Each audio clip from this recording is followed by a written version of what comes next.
டெஃபினட்டா இந்த பதிவு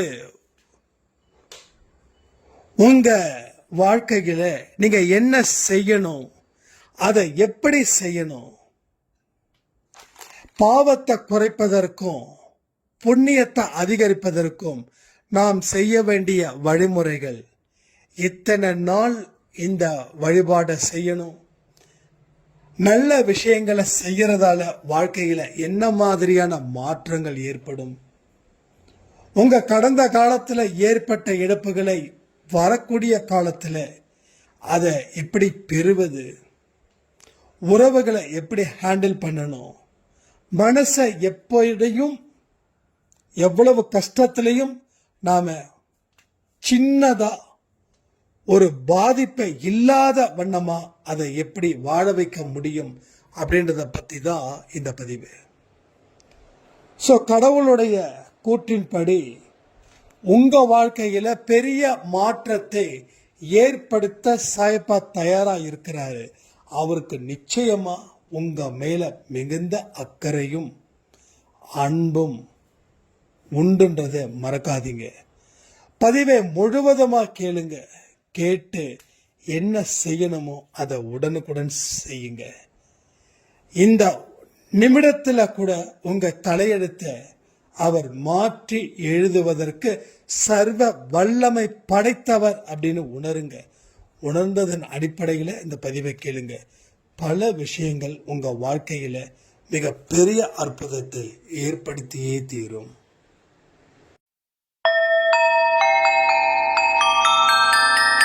ஓம் சாயிரா சாயிரா, ஓம் சாயிரா சாயிரா, ஓம் சாயிரா சாயிரா, அன்பே சாயிரா, பேரன்பே சாயிரா, அகிலம் தளிக்க ஆத்மா விழிக்க அனுதினம் சாயிரா, எங்கள் அன்பே சாயிரா.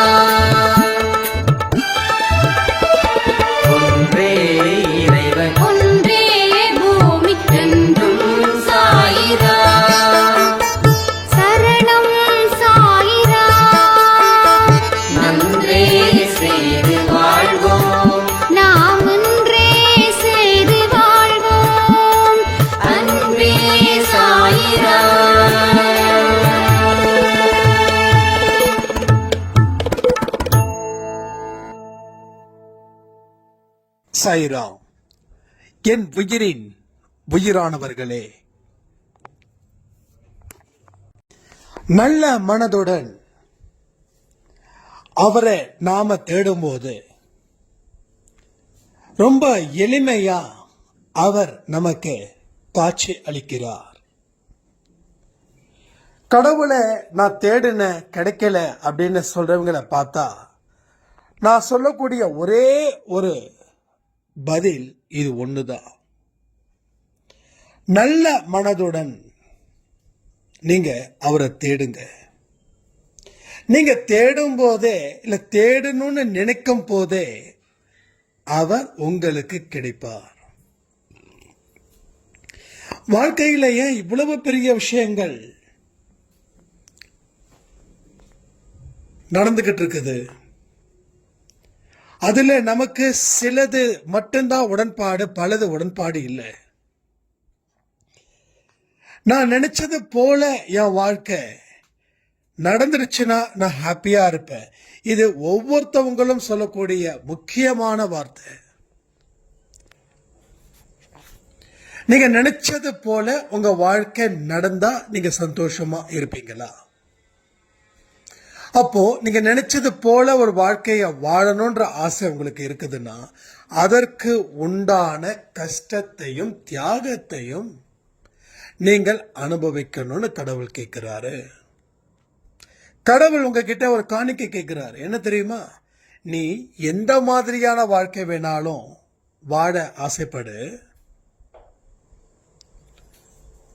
ஆனா அதற்கு காணிக்கையா நீ எனக்கு என்ன கொடுக்கணும்னா, நான் உனக்கு எவ்வளவு பெரிய சோதனைகளை கொடுத்தாலும், அதன் மூலமா வரக்கூடிய துன்பத்தை நான் உனக்கு கொடுத்தாலும், அதை நீ பொறுத்துக்கணும். அந்த மாதிரியான காணிக்கையை நீ எனக்கு கொடுக்கறதுக்கு விருப்பம் இருந்துச்சுன்னா சொல்லு. உன்னுடைய வாழ்க்கையை நீ நினைச்சது போல நான் உனக்கு நடத்தி கொடுப்பேன். இதுதான் நாம தெரிஞ்சுக்க வேண்டிய ஒரு முக்கியமான பாடம். பட் இதுல நாம எப்படி எடுத்துக்கிறோமோ அதை பொறுத்து நம்ம வாழ்க்கை மாறுது.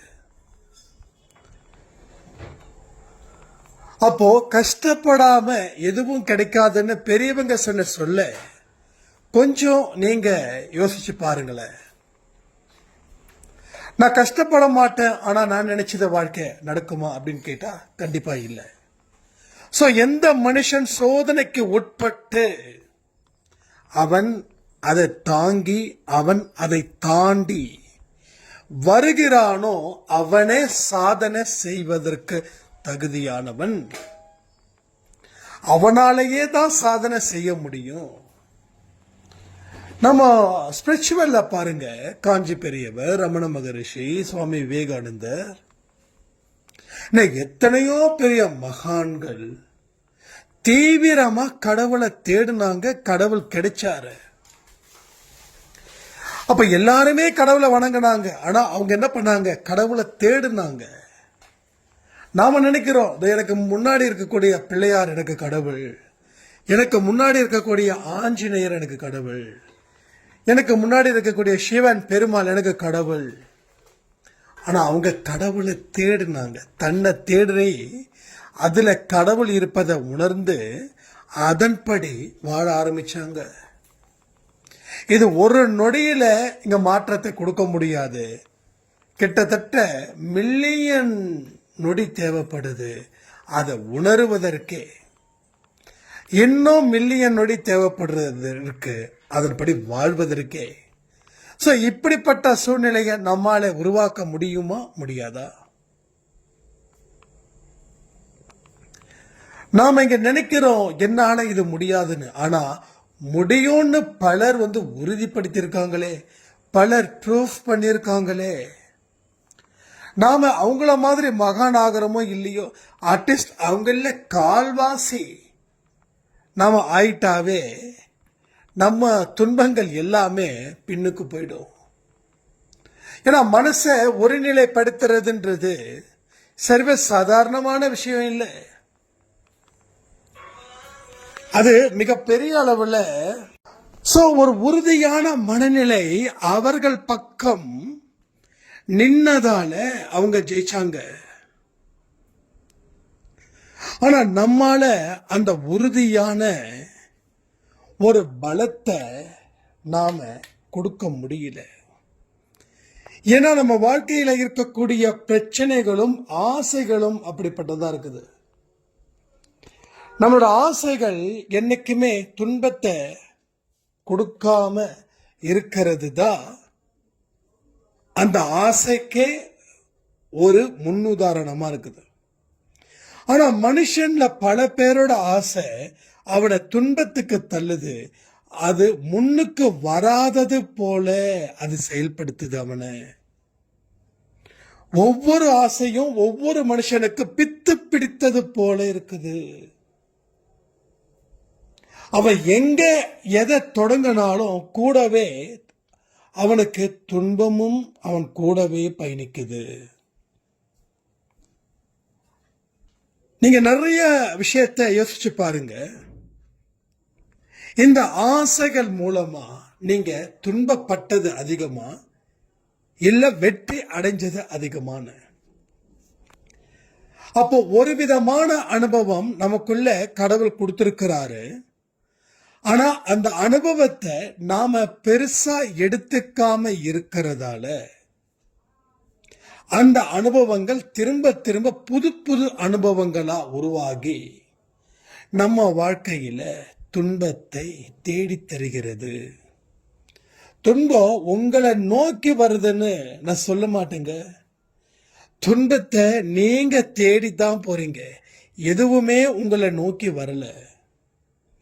நீங்க எதை நோக்கி ஒரு அடி எடுத்து வைக்கிறீங்களோ நீங்க தான் அங்க போய் சேர்றீங்க. ஒண்ணும் இல்ல, இப்போ நீங்க உங்க வீட்டில் உட்காந்துருக்கீங்க, நீங்க சாமி கும்பிட கோயிலுக்கு போகணும் அப்படின்னு முடிவு பண்ணா கோயில் உங்களை தேடி வருதா இல்ல நீங்க கோயிலை தேடி போறீங்களா? ஒரு ஆபீஸ்ல ஒர்க் பண்றீங்க, இப்ப நீங்க உங்க வீட்டில இருந்து அந்த உங்க ஆபீஸுக்கு ஒன்னா டிராவல் பண்ணக்கூடிய மோட் ஆஃப் டிராவல் ஒன்னா பஸ்ஸா இருக்கும், இல்ல ஆட்டோவா இருக்கும், இல்ல டூ வீலரா இருக்கும், இல்ல காரா இருக்கும். அப்ப நீங்க தேடி போறது தானே தவிர அதுவா தேடி வரல. அப்ப துன்பம் என்ன துரத்துது, துன்பம் என்ன தேடி வருது அப்படின்ற ஒரு வார்த்தைய இந்த நாளில நாம சொல்லக்கூடாது. ஏன்னா துன்பம் உங்களை தேடி வரல, துன்பம் உங்களை துரத்தல, துன்பத்தை நீங்க தேடி போனீங்க, துன்பத்தை நீங்க தேடி போனீங்க. அதனாலதான் உங்க வாழ்க்கையில இவ்வளவு பிரச்சனைகள் இருக்குது. இப்ப வெற்றிய நீங்க தேடி போங்க. நீங்க செல்லக்கூடிய இடம் எவ்வளவு கஷ்டமா இருந்தாலும் நீங்க என்ன பெற போகிறீங்கன்னு நினைச்சுக்கிட்டு உங்க பயணத்தை நீங்க ஆரம்பிங்க. கூட சாய்ப்பாவை சேர்த்துக்கோங்க. ஏன்னா நீங்க அடையக்கூடிய வெற்றி சும்மா குண்டூசி மாதிரி கிடையாது. அகிலம் போற்றும் பெரிய வெற்றி. அகிலமே போற்றக்கூடியவரா நீங்க இருக்கணும்னு நான் சொல்றேன். இதை நான் சொல்லும்போது உங்களுக்குள்ள மிகப்பெரிய அவநம்பிக்கை ஏற்படலாம். ஆனா இந்த ஜென்மத்தில் சாத்தியம் இல்லை, வரக்கூடிய ஜென்மத்தில் சாத்தியம். வரக்கூடிய ஜென்மத்தில் உங்க வாழ்க்கை சிறப்பா இருக்கும். அகிலமே போற்றக்கூடிய ஒரு மனுஷனா நீங்க ஒரு அவதாரம் எடுக்க போறீங்க. அப்போ ஒரு பிறவியிலையும் நாம போகக்கூடிய பாதை சவால்களை சந்திக்க கூடியது. நேர்மையான மனிதர்களா, கடவுளுடைய புனிதமான குழந்தைகளா நாம நம்மளை உருவாக்கி அந்த பயணத்தை மேற்கொள்ளும் போது அடுத்த ஜென்மத்துக்கு உண்டான நல்ல விஷயங்கள் இந்த ஜென்மத்திலேயே உங்களுக்கு ஸ்டார்ட் ஆகும். அன்பை சாயில ஒரு சாய்ராமுடைய ஒரு பெரிய அனுபவம் ரொம்ப புல்லரிச்சது. பொறுப்பில்லாதவள் நானு, எங்க வீட்டில என்ன அப்படிதான் வளர்த்தாங்க. ஆனா நான் சொல்றதுதான் சட்டம், நான் சொல்றதுதான் செய்யணும், நான் என்ன பண்ணாலும் அதுதான் சரி அப்படின்னு ஒரு தப்பான வாழ்க்கைய வாழ்ந்துகிட்டே இருந்தேன். அதன் மூலமா பெரிய துன்பத்தை நான் அடைஞ்சேன். என் தலையில இடி விழுந்தா என்ன மாதிரி ஒரு துன்பம் எனக்குள்ள இருக்குமோ அந்த துன்பத்தை நான் அனுபவிச்சேன். அதற்கப்புறமா ஒரு பதிவுகளை கேட்கும் போதும் நாம இந்த ஜென்மத்துல ப்ரிப்பேர் பண்றதை விட அடுத்த ஜென்மத்துக்கு தேவையானதை இந்த ஜென்மத்துல ப்ரிப்பேர் பண்ணலான்னு நான் நினைக்க, அதன்படி செய்ய, அதன்படி வாழ்ந்த. ஆனா இப்போ என்னுடைய மனசு அவ்வளவு சந்தோஷமா நம்பிக்கையோட இந்த ஜென்மத்திலேயே அந்த வாழ்க்கைய நான் பார்க்கிறேன். ஒரே வருஷத்துல அவங்க வாழ்க்கையில சாய்ப்பா இந்த மாதிரியான ஒரு எண்ணத்தை கொடுத்து அதன்படி அவங்க ஸ்டில் நவ் வாழ்ந்துகிட்டு இருக்காங்க. அப்துல் கலாம் ஐயா அவர்கள் சொன்ன ஒரு வார்த்தை, பெருசா கனவை காணு, அப்பதான் அட்லீஸ்ட் சின்னதாவது கிடைக்கும். நீ சின்னதா கனவு பார்த்தா ஒன்றும் கிடைக்காதுன்னு. அதையே தான் நாங்க திருத்தி சொல்றேன். அடுத்த ஜென்மத்துல நீங்க மிகப்பெரிய ஒரு மனுஷன் அப்படின்னு நினைச்சு நீங்க வாழுங்க. இந்த ஜென்மத்திலேயே அதற்கு உண்டான நற்பலன்களை நீங்கள் அனுபவிப்பீர்கள். அதுக்காக நமக்கு தண்டனை இல்லைன்னு நான் சொல்ல மாட்டேன். உப்பு தின்னவன் தண்ணி குடிக்கணும்ன்ற பழமொழிக்கு ஏற்றது போல உங்களுடைய தண்டனையை நீங்க அனுபவிச்சுதான் ஆகணும். ஆனா வலி குறைவா இருக்கும்போது அது தண்டனையா நமக்கு தெரியாது. வலி அதிகமா இருக்கும்போது தான் அது நமக்குள்ள மிகப்பெரிய துன்பத்தை, துயரத்தை அது தரும். அப்ப சாய்பாவோட குழந்தைகளுக்கு தண்டனை இருக்குது. ஆனா அந்த தண்டனை அவங்க பாதிக்கும் அளவிற்கு அது ஒரு வலியை ஏற்படுத்தாது. எக்காரணத்து கொண்டும் அது வலியை ஏற்படுத்தாது. அதிலேயே நீங்க இருந்து பழகி அதுல இருந்து எந்த தொடர்பையும் துண்டிக்காமல் அதன்படி நீங்க வாழ முயற்சி செய்யும் போது உங்களுடைய ஒட்டுமொத்த எஃபர்ட்ஸும் அதனுடைய கண்டினியூஷன்ல நீங்க வைக்கும்போது உங்களுக்கு எந்த ஜென்மத்திலையும் யாரும் எதுவும் செஞ்சிடவே முடியாது. இது எல்லாம் கடவுளை முழுசா நம்புறவங்களுக்கு தான். சும்மா அரைகுறை நம்பிக்கை வைக்கிறவங்களுக்கு இது பொருந்தாது. ஏன்னா எல்லா மனுஷங்களும் அப்படியே இருக்காங்க. தமிழ்நாட்டில் 8-9 கோடி மக்கள் இருக்காங்க. அந்த 9 கோடி மக்களும் இந்த மாதிரி ஆழமான நம்பிக்கையும் ஒரு அடிப்படை அறிவையும் பெற்றவர்களாக இருக்கிறாங்களா என்ன? கண்டிப்பா கிடையாதுங்க. டெஃபினட்டா இல்லை. 8 கோடி மக்கள், 10 கோடின்னு வச்சுக்கோங்களேன். அதுல அதிகபட்சமா 1 கோடி இருக்கிறத பெரிய விஷயம். அதுல நாமளும் ஒருத்தவங்கன்னா நம்ம கடவுளுக்கு நன்றிகள் செலுத்த வேண்டாமா? அப்ப எல்லா கடவுளுடைய குணாதிசயங்கள் எப்படிப்பட்டதுன்றத இந்த பதிவின் மூலமாகவே நீங்க தெரிஞ்சுக்கோங்க. சோ அப்பேற்பட்ட ஒரு அற்புதமான, ஒரு அதிசயமான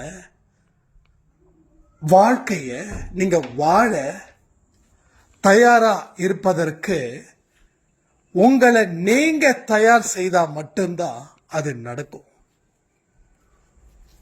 இல்ல அப்படின்னா உங்களுக்கு இந்த ஜென்மத்துல நீங்க உங்களை தயார் செய்துக்காம இருக்கிறது உங்களுக்கே அது மிகுந்த கஷ்டத்தை கொடுத்துடும்.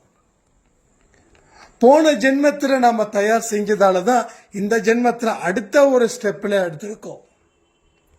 இப்ப இந்த ஜென்மத்துல நாம தயார் செய்யறது அடுத்த ஜென்மத்துல இன்னும் 10 படி மேலே நாம எடுத்து வைப்போம். அதனுடைய வாழ்க்கையே மிகவும் அற்புதமான, மிகவும் அதிசயமான ஒரு வாழ்க்கையை அது திருப்பி உங்களுக்கு கொடுக்கும்.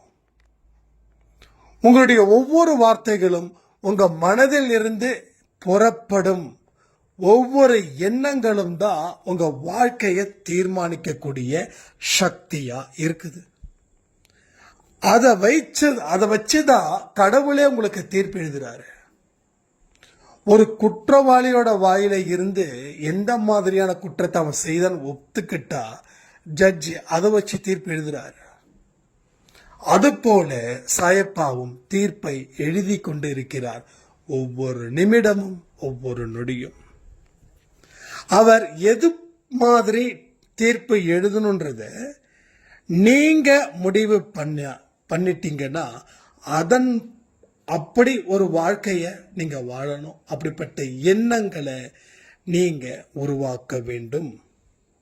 சோ அந்த மாதிரி எண்ணங்களை உருவாக்கி வாழும்போதுதான் கடவுள் உங்களுக்கு அப்படின்னு ஒரு முக்கியமான தீர்ப்பை எழுதுவார். அப்போ நம்ம மனசுல எந்த மாதிரி எண்ணங்கள், சிந்தனைகள் உதிக்குதுன்றத நீங்க ஒரு அரை மணி நேரமோ 1 மணி நேரமோ நேரத்தை ஒதுக்கி நீங்க சிந்திச்சு பாருங்க.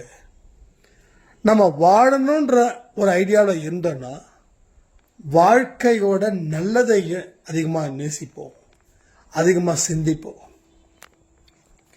நம்ம வாழ்க்கை சரியில்லை அப்படின்னு நினைக்கும் போது நாம சிந்திக்கிறது அத்தனையும் வாழ்க்கைய பின்னுக்கு தள்ளுவது போல, ஒரு எதிர்மறை எண்ணங்களை அடிப்படையாக கொண்டது போல நாம தீர்மானிப்போம். இதுதான் நம்ம தெரிஞ்சுக்க வேண்டிய மிக முக்கியமான பாடம். அப்போ உங்க எண்ணத்தின்படி அவர் தீர்ப்பு எழுதுகிறார், எழுதி கொண்டிருக்கிறார், எழுதுவார். அப்போ இப்ப கூட நமக்கு தப்பிக்க ஒரு வாய்ப்பு நான் இருக்குதுன்னு தான் இங்க சொல்றேன். சோ இப்போ அவர் என்ன தீர்ப்பு எழுதணுமோ அதற்கு தகுந்தது போல உங்க சிந்தனைகளை கொஞ்சம் தட்டி விடுங்க. என்னைக்குமே முகத்தை சோர்வா வச்சுக்காதீங்க. நடப்பவை அனைத்தும் நன்மைக்கே. இவ்வளவு பெரிய துன்பம் வந்ததால தான் உங்களால ஞான மார்க்கத்தை ஏற்படுத்தி அதுல நீங்க டிராவல் பண்ணுவதற்கு உண்டான ஒரு வழியை கடவுள் காட்டுகிறார். புரியுதா? அப்போ உங்களுக்கு துன்பமே இல்லைன்னா ஞானமே இல்லை. ஞானமே இல்லைன்னா வாழ்க்கையில தெரிஞ்சுக்க வேண்டிய பாடங்களை நாம தெரிஞ்சுக்க முடியாமலே போயிடுமே. அப்ப நம்ம கடவுளை நம்புறோம். அப்போ நம்பியவர்களா நாம இருக்கும்போது, அவர்தான் அப்படின்னு நம்பி இந்த நிமிஷம் வரைக்கும் வாழும்போது, நாம செய்யக்கூடிய செயல் எப்படிப்பட்டதா இருக்குதுன்றத நீங்க கொஞ்சம் யோசிச்சு பாருங்க. அப்போ இந்த செயலுடைய இடம் எதுனா எண்ணங்கள். அப்ப அந்த எண்ணங்கள் மூலமாக தான் நீங்க செயல்படுறீங்க. ஸ்ட்ரைட்டா யாராலையும் செயல்பட முடியாது, எந்த மனுஷனாலையும் செயல்பட முடியாது. அப்ப எண்ணங்கள், ஆசைகள், இதன் மூலமாக தான் எண்ணங்கள் ஸ்டார்ட் ஆகுது. எண்ணங்கள் ஸ்டார்ட் ஆகி அது நிறையும் போது அதற்கு உண்டான செயல் திறனை நாம பார்க்கிறோம். அதற்கு உண்டான வழிமுறைகளை நம்ம கடைபிடிக்கிறோம். செயல்பாட முடிவு பண்றோம். செயல்பட்டு அதுல இருந்து நாம வாழ்க்கைய எப்படி வாழ்ந்துகிட்டு கொண்டது தான் நிதர்சனமான உண்மை. ஒவ்வொரு நொடி பொழுதும் அற்புதமானவைகள்னு உங்களால நினைக்க முடியுமா? ஆனா அதுதான் உண்மை. இந்த நிமிடத்துல கடவுள் உனக்கு என்ன நினைப்ப கொடுக்கிறாரு, எந்த மாதிரி எண்ணத்தை ஏற்படுத்துறாரு, இது ஒரு பாட்டுனா இன்னொரு பாட்டு ஒன்று இருக்குது. இந்த நிமிடத்துல சாத்தான் உனக்கு என்ன விதைக்கிறான். சோ ஒரு பக்கம் கடவுளும் விதைக்கிறாரு, ஒரு பக்கம் சாத்தானும் விதைக்கிறாங்க. சோ ரெண்டு பேரும் விதைக்கிறாங்க. நாம எதை மெயின்டைன் பண்றோமோ அது வளருது, எதை மெயின்டைன் பண்ணலையோ அது வளரல. போட்ட விதை எல்லாம் முளைக்குதா? இல்லையே. இங்க எத்தனையோ பேர் ஃபார்மர்ஸ் இருக்கீங்க. சொன்னீங்க, சொல்லுங்க, போட்ட விதை அத்தனையுமா முளைக்குது? இல்ல. அது போலதான். அப்ப போட்ட அத்தனை விதையும் முளைக்கல, மெயின்டைன் பண்ணல. கடவுள் போட்டதை சொல்ற, மெயின்டைன் பண்ணல. மெயின்டைன் பண்ணலைன்னா ஒரு விதை கூட விதைக்காது. நீங்க நல்லா விதைய விதைக்கிறீங்க, அடுத்த ஒரு 20 நாளைக்கு தண்ணி ஊத்தல, இப்ப என்ன முளைக்குமா? முளைக்காது. அப்போ கடவுள் விதைச்சத நம்ம மெயின்டைன் பண்ணல, ஆனா சாத்தான் விதைச்சிட்டு போனதை நாம சூப்பரா மெயின்டைன் பண்ணோம். மெயின்டைன் பண்ணதுக்குத்தான் இப்போ இந்த வாழ்க்கைய வாழ்ந்துகிட்டு இருக்கோம். ஒரு தேய செடிய வளர்க்கறது எவ்வளவு பெரிய துன்பமும் பாவமும் சேர்ந்திருக்கு பாருங்க. அப்போ அது என்ன பண்ணணும்? விதைச்சத என்ன செய்யணும்? அதை பிடுங்கி எடுக்கணும். மண்ணிலேயே ஆழமா இருக்கும் அந்த வேறு, அத்தனையும் பிடுங்கி எடுக்கணும். கடவுள் விதைச்ச இடத்தை பார்க்கணும்.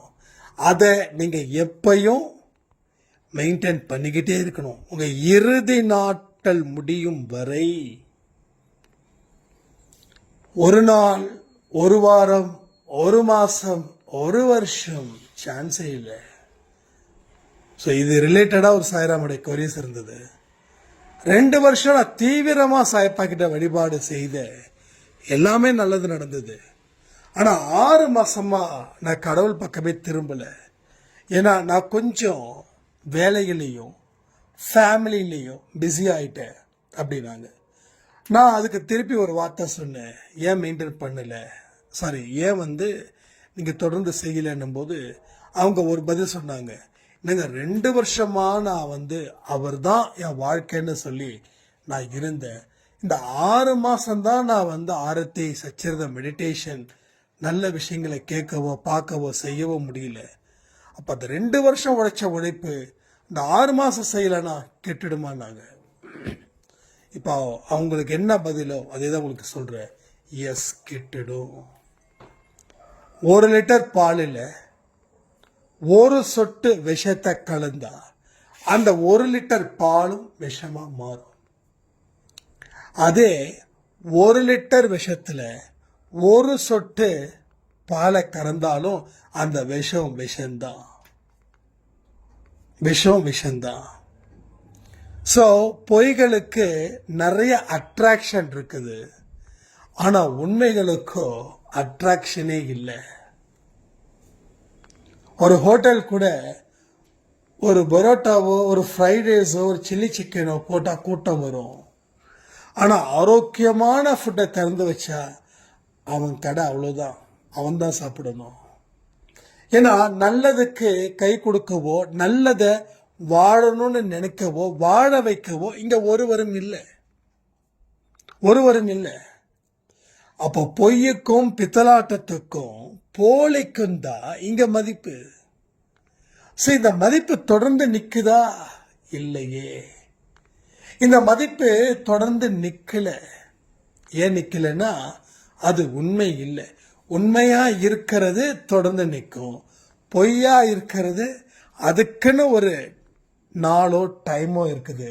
அது வரைக்கும் தான் அது இருக்குமே தவிர அதை தாண்டி அது செயல்படாது. என்னதான் கவரிங் நகை பளபளன்னு இருந்தாலும் 1000 ரூபாய்க்கு வாங்கினாலும் அதாவது தங்கத்தை விட அதிகமா ஜொலித்தாலும் அந்த ஜொலிக்கிறதுக்குன்னு இருக்கக்கூடிய காலமும் நேரம் வரைக்கும் தான் அது அந்த வேலை பார்க்கும்.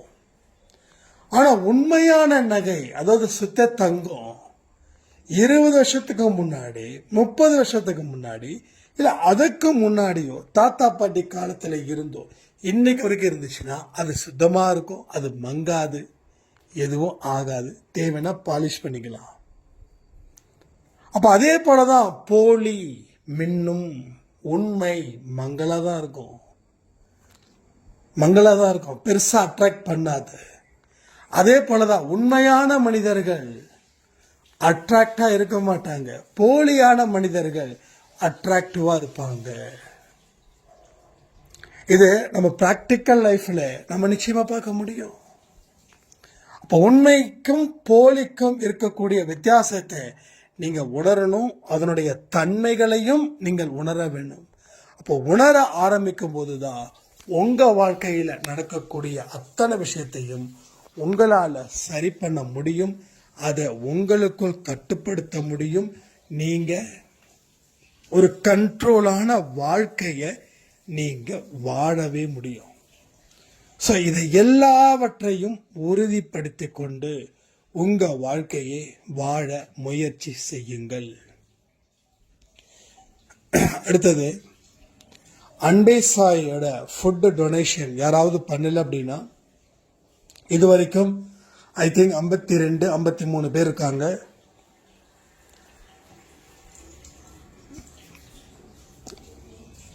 உங்களுடைய மனசை கடவுள் பார்க்கிறாரு,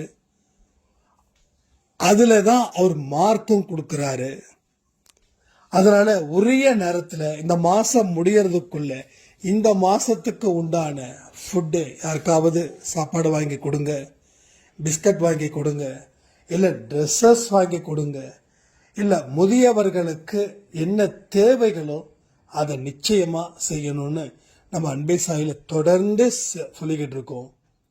அதனால மறக்காம இதை அலட்சியப்படுத்தாம செய்யுங்க.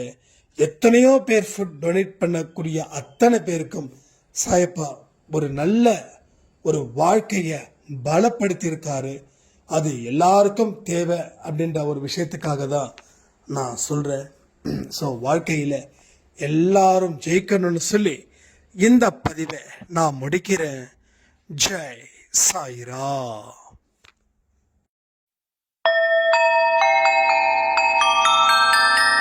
ஓம் சாயிரா சாயிரா ஓம் சாயிரா